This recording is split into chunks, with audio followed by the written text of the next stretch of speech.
part of responding to stress is being able to help them achieve a level of mastery or get to the next step. And that can really help them put the stress to the side and do some of that redirection, starting with calming them and then being able to engage them afterwards so that they can resume a more normative interaction with their world. Children start developing many new emotions around 2 years old. These strong emotions, including frustration, anger, embarrassment, and excitement, can sometimes be overwhelming for young children.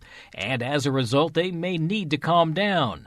On today's Sound Living, helping children calm down from stress. Sound Living is a weekly public affairs program produced by Research and Extension at Kansas State University. I'm Jeff Wichman. K-State Research and Extension Child Development Specialist Bradford Wiles says there are a number of steps that can be taken to help children cope with normal childhood stress and the added stress caused by the pandemic.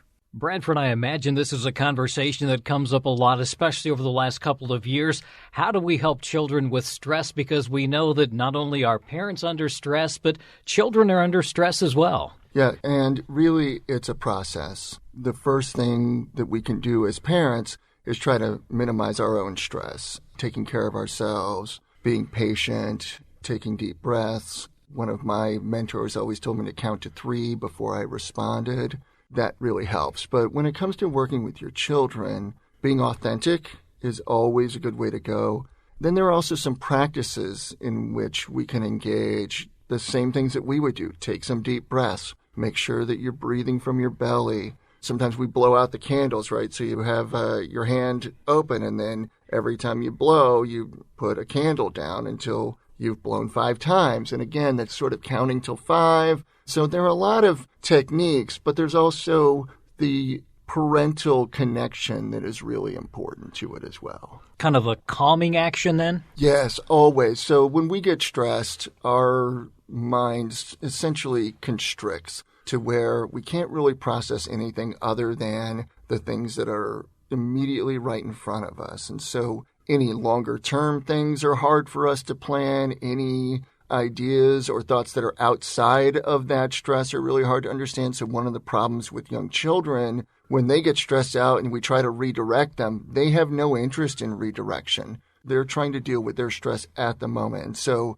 instead of trying to suggest other things, confronting that in a really meaningful and compassionate way is the best approach. We want them to be able to think through their feelings, but that comes after we settle ourselves. There's no ability for them to think through anything at that time. We have to get them to a place where then we can start to think through things. And so we do that through these sort of mindful behaviors, right? Breathing, closing our eyes, and just trying to calm our bodies. Once we can do that, then we can start to get at the root of what the stress is. You know, there's a whole website of why is my toddler crying? Because sometimes it's my Ritz cracker wasn't a perfect circle, or I dropped an M&M back into the bag, or whatever it is.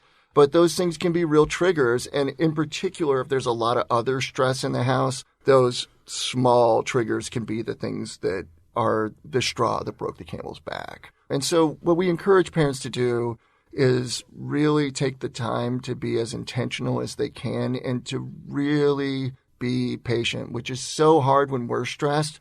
And nothing stresses you out more than your child crying. We're designed to respond to that. And so, again, it's very much like if you're on an airplane, you put your mask on first and then you put your child's on. So you want to make sure that you calm yourself and then go into calming your child. If you go in agitated, your efforts at calming are going to be much more difficult. We also want to kind of keep them engaged, so some of that may be doing various activities, not necessarily to calm them down, but just to keep them busy. Yeah, of course. So, children typically get pretty stressed when they're not getting the attention that they need, or when they're frustrated and there's no one there to assist them. And we want to help them, but not do things for them. And part of responding to stress is being able to help them achieve a level of mastery or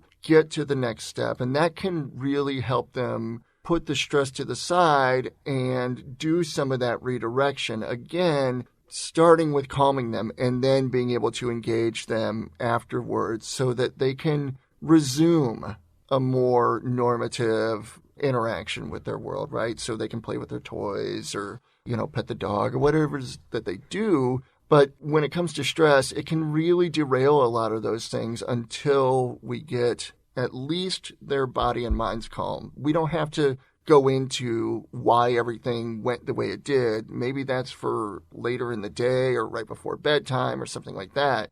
Some children will want to process it right at the time. Most sort of want to get away from that. And then if they want to revisit it later, they will let you know that. I suppose people probably also ask you, are there some signs that this may be about to happen, that things are about to blow up? Can we see this coming down the road? Yeah, typically you can see these things coming. And it always is fascinating to me, in my own life at least, where sometimes I can see them coming, but there's nothing that I can do to head them off at the pass, or at least I see them coming too late and the train has already gone off the tracks. And so, yeah, you generally can. One of the things that parents will try to do, particularly for young children, that's really hard, is to give them timeouts. When children are really, really escalated like that, it's very hard for them to understand what timeout is supposed to be. Timeout is supposed to be a chance for them to think about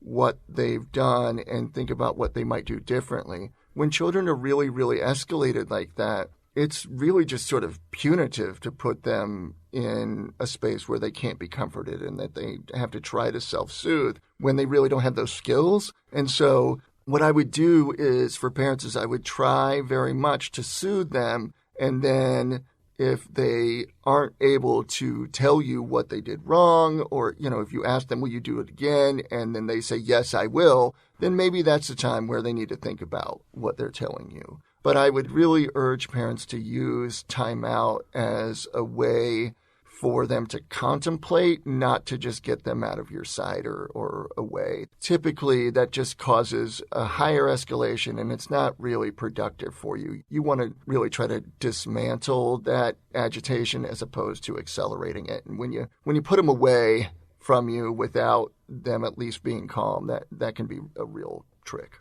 How do we designate maybe between what is maybe a stressor and what is just a reaction to something they don't like? You mentioned like the M&M falling down or the cracker not being the right size, something like that. How do we make that designation? Yeah, it's a great question. So stressors are typically things that are a little bit more ongoing than those episodic meltdowns, right? So what we see with those meltdowns are generally a confluence of fatigue, emotion dysregulation, so they haven't gotten to what they want for multiple different things, and then there's generally a trigger that happens like that. Those can always be in the context of greater stress. And for children, they pick up on your stress very, very well. You are always modeling for your children, always, always, always. So if you are stressed and you're running around and getting upset and doing a bunch of yelling, your children are getting upset and running around and doing a bunch of yelling. But the difference is, as an adult, you can kind of keep that level without going into meltdown phase for the most part. And children just don't have that ability to regulate to the same degree. And so they'll go over the edge and get to that meltdown part. And that's really the biggest difference. I know it's difficult sometimes to carry on conversations with very young children, but how much can we do through communication? Is it more so the tone of our voice or how we're sounding to them? Are we being comforting or are we sounding like we're agitated? I assume that might help if we're calm ourselves. Absolutely. So if you can approach moments, especially those that are very stressful, with a more compassionate tone. Our tone speaks volumes to the way that our messages are received. And children are always trying to learn about the messages that we're sending and that they're receiving.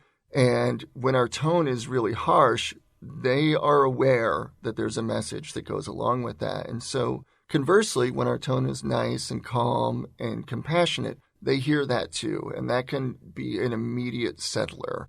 In my view, the most important thing that we can do is help them understand that we are there to help them, but also that they need to do their part as well, right? That they can't continue to demand the level of attention that they need in such a way that we can work out strategies. And so one of the things we can do are negotiate, right? You want to negotiate with your child. You want to always give them two choices that are equally acceptable to you. Okay? You don't want to give them choices that are not acceptable to you, but you give them two choices, and typically they will choose, right? And sometimes they'll fight it a little bit, say, well, I don't want either of those. And you say, well, I understand that, but you can choose between this and this. And eventually they'll get there. You just have to hold your ground sometimes and say, I know that you want Y, but your only choices are X and Z. And if you won't make a choice between X and Z, well, I guess we're stuck. And they don't want to be stuck. And so they'll figure out that they need to move on to one of those things. But it's really about, instead of just using our authority and saying, because I said so, or, go to your room, it's much more about treating them as beings who can make decisions. I guess what I'm wondering is, stress has always been there. Are we just more aware of the stress now because of the pandemic? Do we expect there to be stress? I'm assuming children have always been stressed. Yeah. So it really is contextual. So yes, we know that the pandemic is causing added stress on top of our normative everyday stress before the pandemic. So it's always been there. What we really worry about is toxic stress. So, there are different levels of stress. There's sort of ordinary low-level stress. There's episodic stress, which is something where something's going to happen or something just happened, but eventually it's going to go back to normal. And then there's toxic stress. So like your regular level of stress, that can be actually really functional and helpful. So when you're going to take a test, you get a little anxiety, great. You don't want to have test anxiety. That's an episodic stress, and that's not good. But, when you're going to give a presentation, there's good level of stress. You want to be on top of your game. And then there's toxic stress. And the problem with toxic stress is it's like episodic stress. It's just that it never goes away. And when you operate at that level, again, your mind starts to constrict everything else out there, not physically, but mentally.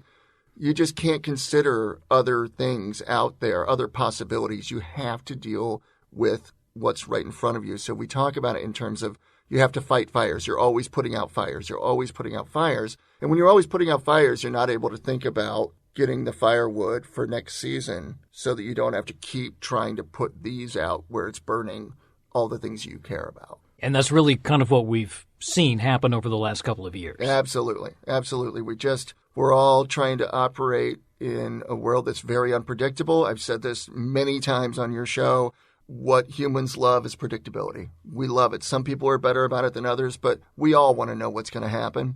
And in the case of a pandemic like this, it's much more unpredictable than it's ever been. Patience and being as calm as we can is really where we need to be moving forward. You got it. Making sure that we are intentional before we try to intervene. The best thing you can do is take a deep breath and go in and then try to work with your child to alleviate what's going on. If we go in guns blazing, it's going to be really hard. We've all done it. We've all wished that we've done something differently.